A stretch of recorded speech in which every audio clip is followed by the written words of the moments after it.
Hello বন্ধুরা, welcome back to my channel. আজকে আমি একটা রেসিপি শেয়ার করব, কারকল আর মসুর ডালের রেসিপি। এই রেসিপিটা কিন্তু খেতে ভীষণই সুস্বাদু। এটা রুটির সাথে খেতে বেশি ভালো লাগে আর ভাতের সাথেই খেতে ভালো লাগে। তো এটা ছোটো বড়ো সবাই খেতে পারবে, কোনো অসুবিধা নেই। এটা তরকার মতো হবে আর কি। আর যারা কারকল খেতে পছন্দ করে না তাদের জন্য বিশেষ করে এই রেসিপিটি। তারা বুঝতেই পারবে না যে ওরা কারকল খাচ্ছে না আরও কিচ্ছু খাচ্ছে। তো আমি প্রথমে কারকলগুলিকে সিদ্ধ করে নিয়েছি। আর এখানে ডালটা আগের থেকে ভিজিয়ে রেখেছি, 5 মিনিট আগে ভিজিয়ে রেখেছি। তো একটু আগের থেকে ভিজিয়ে রাখলে রান্না করতে খুব সুবিধা হয়, তাড়াতাড়ি সিদ্ধ হয়ে যায়। এখন আমি একটা কড়াই বসিয়ে দিয়েছি আর কড়াইটাতে পরিমাণ মতো তেল দিয়ে দিলাম।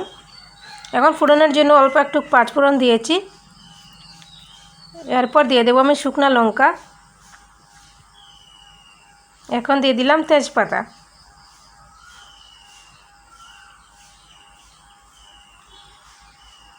এখন দিয়ে দেব আমি গোটা গরম মশলা, লং, এলাচি, দারুচিনি। দেখো কালো হয়ে গেছে। এখন দিয়ে দিলাম আমি পেঁয়াজ কুচি। এরপর দিয়ে দেব আদা কুচি, রসুন কুচি আর দিয়ে দিলাম টমেটো কুচি। সব একসাথে নিয়ে একটু ভেজে নেব। দেখো আমি হালকা করে ভেজে নিয়েছি। এখন দিয়ে দিলাম পরিমাণ মতো লবণ। এরপর দিয়ে দিলাম লাল মরিচের গুঁড়ো, হলুদের গুঁড়ো হাফ টিস্পুন করে দিচ্ছি। এখন দিয়ে দিলাম জিরের গুঁড়ো, দিয়ে ভালোভাবে মশলার সাথে একটু মিশিয়ে নিচ্ছি। আর আগুনটা একদম কম দিয়ে রাখছি, না হলে পুড়ে যাবে। মশলা দিয়ে একটু ভাজা ভাজা হয়ে গেছে। এখন এর মধ্যে ভিজিয়ে রাখা ডালগুলি দিয়ে দিচ্ছি।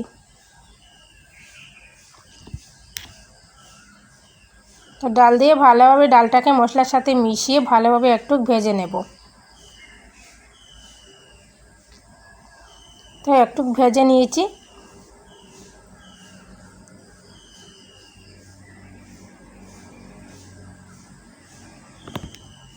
এখন দিয়ে দিলাম সিদ্ধ করে রাখা কারকলগুলি। তো কারকলগুলি কচি আছে, এর জন্য আর কিছু করতে লাগছে না, এরকমই হয়ে গেছে। তো আমি এরকম একটু ভেঙে নিয়েছি। এখন দিয়ে দিলাম আমি পরিমাণ মতো জল। জল দিয়ে ভালোভাবে এটাকে রান্না করে নেব। ঢাকনা দিয়ে দিয়ে রান্না করব যতক্ষণ না ডালটা ফুটে যায়। কারকল তো আগের থেকে সিদ্ধ করা আছে, তো ডালটা শুধু সিদ্ধ হবে। এখন দিয়ে দিলাম আমি ধনে পাতা। তো ডালটা অলরেডি সিদ্ধ হয়ে গেছে, তো ঢাকনা দিয়ে দিয়ে আমি সিদ্ধ করে নিয়েছি। আর ধনে পাতা দিয়ে ভালোভাবে নেড়েচেড়ে নিচ্ছি। দেখো নাড়ার সময় ডালটা কিন্তু একদম ভেঙে ঘন ঘন হয়ে গেছে, দেখতেই পারছো। আর এটা খেতে কিন্তু ভীষণই সুস্বাদু। অবশ্যই একবার ট্রাই করে দেখো, খুবই ভালো লাগবে খেতে। তো বন্ধুরা, নামানোর আগে দিয়ে দিলাম আমি গরম মশলা। তো গরম মশলা দিয়ে ভালোভাবে নেড়েচেড়ে নিচ্ছি। আর দেখো একদম রেডি হয়ে গেছে আমার মসুর ডাল দিয়ে কারকলের তরকা। দেখো বন্ধুরা, খুবই সুন্দর লাগছে। আর দেখতে যেরকম সুন্দর লাগছে, খেতেও কিন্তু ভীষণ সুস্বাদু। অবশ্যই একবার ট্রাই করে দেখো, ভালো লাগবে খেতে।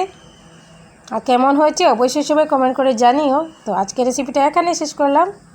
তো আরেকটা রেসিপি নিয়ে আসবো। তখন সবাই ভালো থেকে সুস্থ থেকো। Tata, bye bye.